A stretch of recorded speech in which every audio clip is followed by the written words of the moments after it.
Welcome to the Recovery Cast, brought to you by Hills and Rangers Private.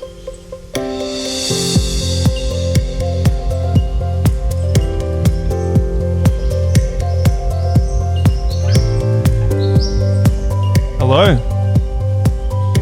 Welcome back to Hills and Rangers Private's own podcast, the Recovery Cast. My name's Oliver, and I'm an addict. So we have a whole bunch of stuff planned for today's episode. First, we're going to hear from old favourite, the Daily Reflections from AA. So today's Daily Reflections is going to be October 15th. My checklist, not yours.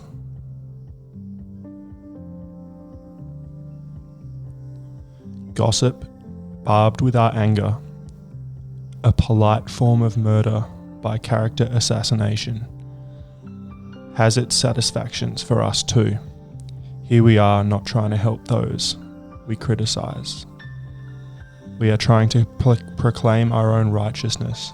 12 steps and traditions, 12 traditions, page 67.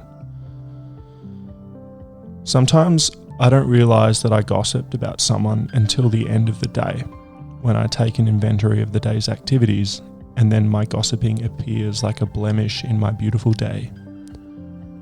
How could I have said something like that? Gossip shows its ugly head during a coffee break or lunch with business associates, or I may gossip during the evening when I'm tired from the day's activities, and I feel justified in bolstering my ego at the expense of someone else. Character defects like gossip sneak into my life when I am not making a constant effort to work the 12 steps of recovery. I need to remind myself that my uniqueness is the blessing of my being, and that applies equally to everyone who crosses my path in life's journey. Today, the only inventory I need to take is my own. I'll leave judgment of others to the final judge, divine providence. Well, it's a lot to unpack. I want to start by saying that, well, you know, this is sort of, it could become an opportunity for me to get super preachy and say, oh, don't gossip, you know. However, you know, I am a human being, and, you know, most importantly, I'm actually an addict, and you know, this reading is about me as much as it is about any of our listeners here today.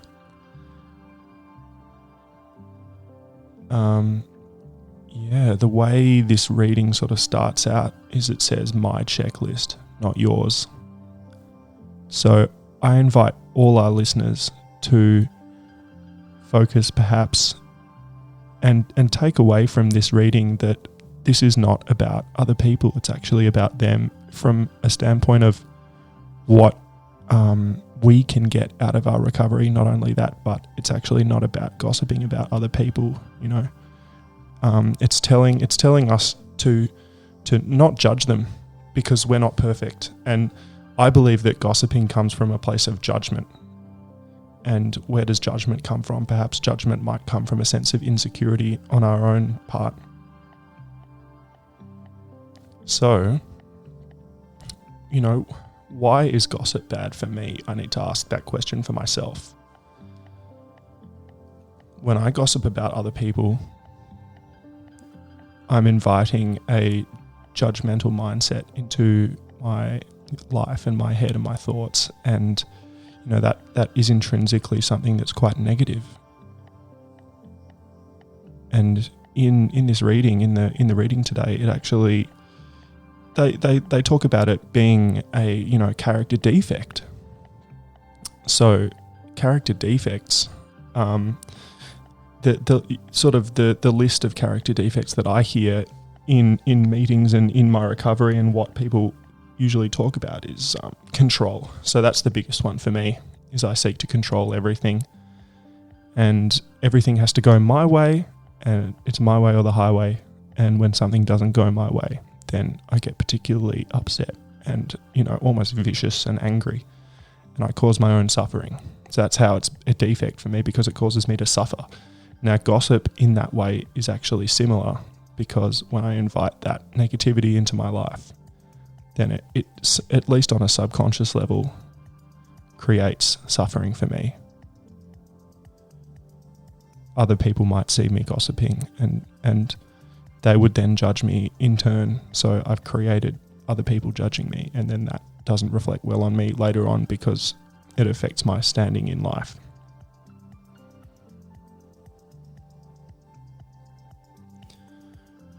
What I've been told to do instead of judging and controlling and acting on character defects is to act in terms of like what my higher power's will would be, and does my higher power want me to judge and to gossip about other people?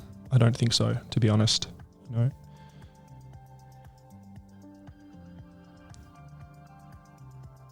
What we can take away from this is that it also says in the reading, everybody's on their own path. So this sort of gossiping comes from the judgment and control of others, when others are simply on their own path.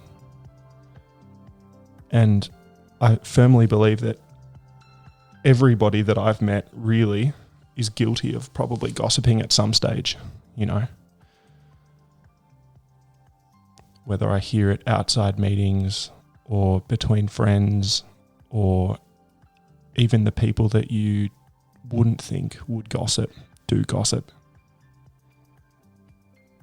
And it's just something that we do, not always just addicts or, people in recovery do. It's just something that people do. And as a way of improving the lives of others and the lives of ourselves,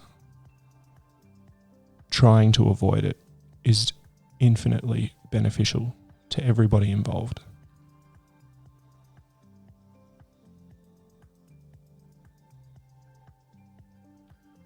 So perhaps next time, you're lying down to go to sleep in bed at the end of the day, just check in with what you've done that day and try and think back and think about whether any gossip happened at all, whether you heard gossip or whether you yourself gossiped. This recovery stuff is all about it's all about progress and not perfection. So you will find that I find certainly that I do still gossip. And how can we fix that? I think it's just a matter of being aware of these things happening, and once you're aware that they do happen, just making a mental note and trying to do better next time. That what I call that, or what I know that as, is the step 10. So take an inventory. We continue to take inventory, and when we were wrong, promptly admitted it. Now, you don't have to be up to step 10 if you're doing the steps. You don't have to be up to step 10 to do this. It's just a simple act of having a little bit of awareness about what you've done that day and deciding, well, I was wrong. I did the wrong thing. I've talked about this in previous episodes. You can do it on the spot. You don't even have to wait until the end of the day, but it's fine if you wait until the end of the day as well. And what I do is I just think about what I've done, and by thinking about it and directing my attention onto it, I actually just become more aware of it for next time. I'm not perfect. I don't claim to be, and I think that part of that is actually just an act of surrender and saying that, hey, look, I made the mistake and I'm going to try and do better. And just because you're going to try and do better doesn't mean that it's never going to happen again. I don't think that's possible, really, unless you're some kind of superhuman. We learn, and in the path of our recovery, we generally heal as a people, and our defects are always probably going to be there at some point, to some degree. But it's just a matter of having a little more awareness every time. So gossiping, judgment, control, fear. Fear is one I haven't really spoken about that much. Fear is something that comes from, for me, living in fear. It's something that comes from inadequacy and things that have happened in my past. So when I think about what's happened in my life, I think about why I'm afraid of being judged and why I'm afraid of doing new things or afraid of change, afraid of rejection. It's because perhaps in the past I've tried something new and the outcome hasn't been what I wanted. And when it's not what I want, well, I'm seeking to control and have things go smoothly and perfectly and not be judged and be accepted and included and loved. And when it doesn't go that way, I subconsciously avoid that thing. I avoid that experience, and that's where fear comes from for me in my life.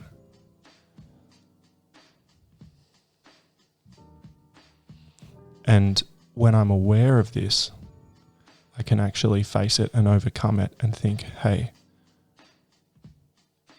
why am I afraid of this? It might be fear of trying to find a new job in recovery, or fear of doing that next step out of the 12 steps. A lot of people are afraid of step 4 because it brings up a lot of stuff from their past that they have probably tried to hide or not acknowledge for a long time. All of these things I've unpacked myself over the last 4 years of being in recovery. It's been a journey. It hasn't always been comfortable. I think we'll take a quick break. When we come back, we might talk about a little bit more about my experience doing the steps.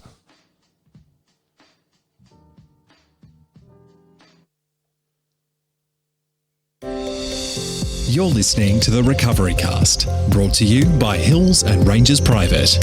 Like what you hear? Then visit us at www.rehab.melbourne for more shows.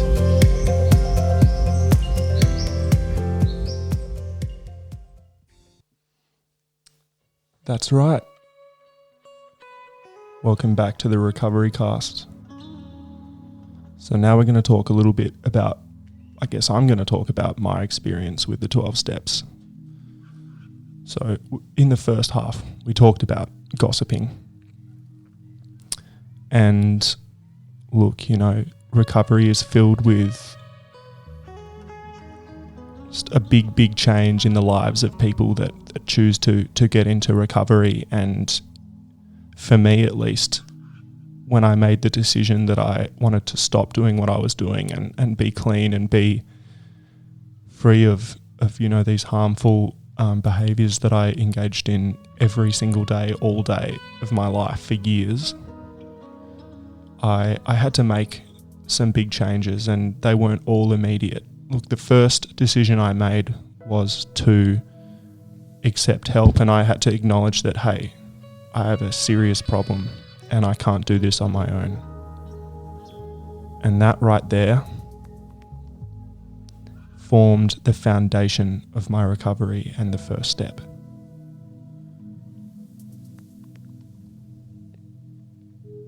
We admitted that we were powerless over our addiction and our lives had become unmanageable.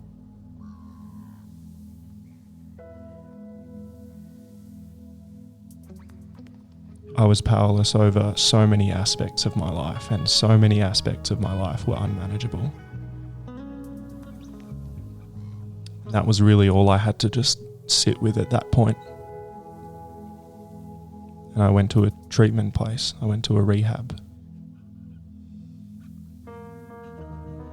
And for me, since I came into recovery, I personally haven't relapsed, which is, from my experience, what I've seen is pretty unusual, but it does occur. There are people going around like that. and I'm in danger of relapse, at any moment. As long as I keep doing what I need to do to stay in recovery, I'm safe though. So I just take it one day at a time.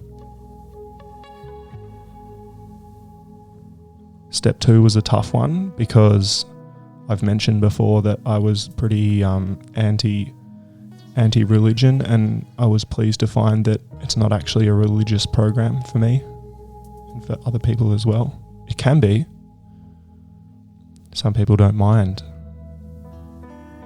But I just had to realise that I wasn't running the show, and I tried to control my life for years and years, and I ended up at a complete rock bottom and very unwell and in rehab. So that was how that went, and I needed to accept that I couldn't do it on my own, and I needed something greater than myself to at least provide some kind of guidance and just ensure that the world would keep spinning even if I wasn't in control of it. That was where it started for me. And once I realised that, it was a pretty easy move to decide that, okay, I'm not running the show anymore. And I was quite relieved that there was something, I wasn't really sure what it was, but I'm going to recommend a book right now, because when I was in treatment, after several days of detoxing, painful detoxing, tears and tantrums, I finally began to slowly, felt like I woke up from a long sleep. And I was being weaned off the medication that was helping me detox, and I was finding it very, very difficult to get to sleep. And somebody at the rehab suggested that, one, reading is a really great way to wind down after a long day. But they suggested, do you have a really boring book to read so that it'll send you off to sleep? And I said, yes.